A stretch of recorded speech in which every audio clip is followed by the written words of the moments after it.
अरसल ये चाय, मैं खाने का कुछ करती हूँ। नहीं, मुझे भूख नहीं है। तुम्हारी शक्ल से लग रहा है कि कुछ भी ढंग से नहीं खाया ना पिया है।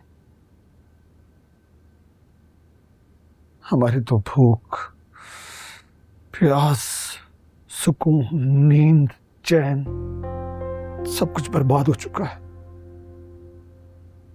हमें तो बस ये फिक्र खाई जाती है कि हमारे बच्चे ने कुछ खाया होगा या नहीं, कहीं ऐसा तो नहीं वो भूखा होगा। अल्लाह से अच्छी उम्मीद रखो, कुछ दिनों में रोहान वापस आ जाएगा। अगर वो नहीं आया तो? अरसल अभी 2 दिन हुए हैं, तुम अभी से मायूस हो रहे हो। तुम नहीं जानती राबिया, हमारे लिए 2 दिन नहीं बल्कि 2 सदियां हैं। हमने घड़ी का एक एक सेकंड देख के गुजारा है। और मुझसे नहीं देखी जाती बाबा और तुर्रे फिशा की हालत। बहुत मुश्किल है मेरे लिए। तुम्हारी बीवी को तुम्हारी बहुत ज़रूरत है, शायद पहले से भी ज़्यादा।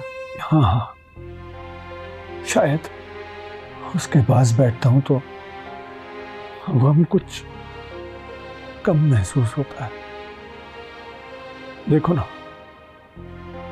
आज वक्त ने हमें किस मोड़ पर लाकर खड़ा कर दिया कि ना ही खुल की नफरत होती है ना ही मोहब्बत। ये कैसे इम्तिहान है हमारे लिए। तुम चाह के भी दुर्रे फिशा को अपने दिलो दिमाग से नहीं निकाल सकते। पता नहीं, शायद मेरी बातें तुम्हें अजीब सी लग रही है। I am sorry. नहीं, तुमने अपना दिल खोल के मेरे सामने रखा है और जो भी तुम बोल रहे हो सच ही तो है। अब भला सच क्यों मुझे बुरा लगेगा। लेकिन सच तो बहुत कड़वा होता है ना? सच कड़वा नहीं होता, सच कहने का अंदाज कड़वा हो सकता है, लेकिन तुम्हारा अंदाज कड़वा नहीं है।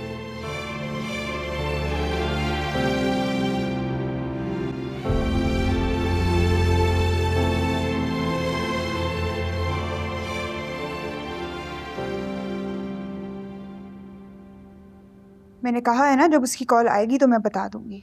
जैसे तुम बहुत पहुंची हुई चीज हो, जो मर्द तुम्हारी जिंदगी में आता है तुम्हारे पीछे पागल हो जाता है। क्या करें, अब अच्छी शक्ल पे लोग बुरी नजर तो डालेंगे ना, जिस तरह तुमने डाली थी।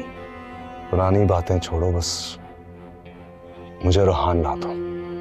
इतना आसान है नहीं जितना तुम्हें लग रहा है, लेकिन अब आ रहा ना मजा खुल के तुम्हारे साथ खेलने। ख्याल रखना दुर्रे शिवा, ये आग का खेल है, कहीं हाथ ना जल जाए। इस बार आग मैं हूं और हाथ तुम्हारे, ख्याल तुम करो। अच्छा, अब रखती हूँ, बाय।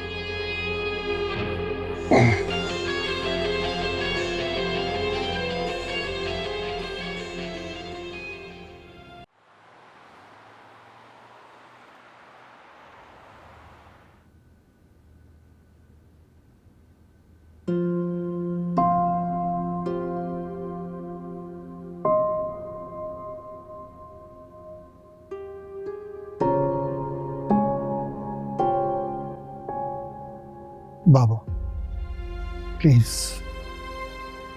आप परेशान मत हो, इंशाल्लाह सब ठीक हो जाएगा। अरे कैसे ठीक हो जाएगा? हमारा बच्चा हमसे दूर है, इसी पल चैन नहीं यार। ताहिर अंकल से आपकी बात हुई? क्या कह रहे हैं वो? हाँ, थोड़ी देर पहले फोन आया था उसका, बता रहा था कि 1-2 लोगों को गिरफ्तार किया है, तफ्तीश हो रही है।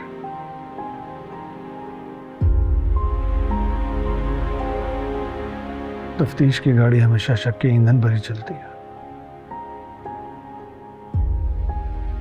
आप फिक्र न करें, इंशाल्लाह देखिएगा कोई ना कोई सिरा उन्हें मिल ही जाएगा। मुझे तो ये समझ में नहीं आ रहा कि उन्होंने रूहान को अगवा किया क्यों है।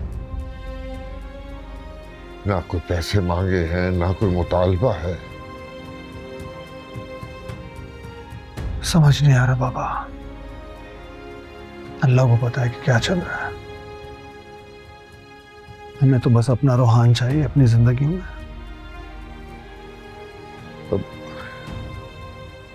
बहुत दिनों से एक बात मेरे जहन में अटकी हुई है। अगर तुम बुरा ना मानो तो पूछो। पूछे।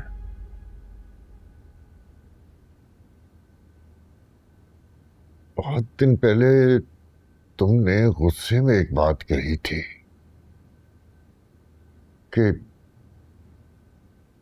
तुम शायद रूहान के बाप। बाबा ये सब इन बातों का नहीं है। आप बस दुआ कीजिए।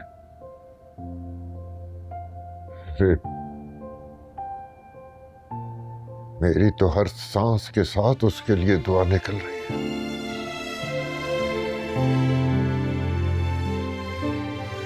और सही, तुम ऐसा करो कि दुर्रेफिशन के पास चले जाओ। वो बेचारी बहुत दुखी है इस वक्त उसे तुम्हारी जरूरत है, और शायद तुम्हें भी उसकी।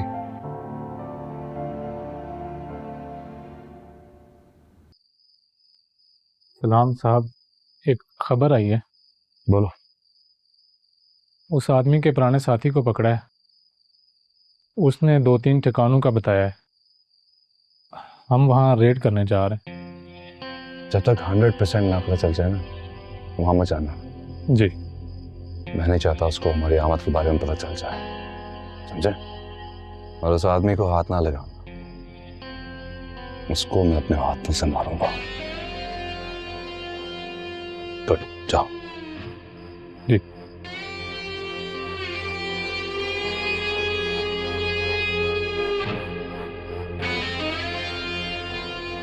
जी अस्सलाम वालेकुम। एक पासपोर्ट बनवाना है। रूहान असद हयात खान, बल्द असद हयात खान।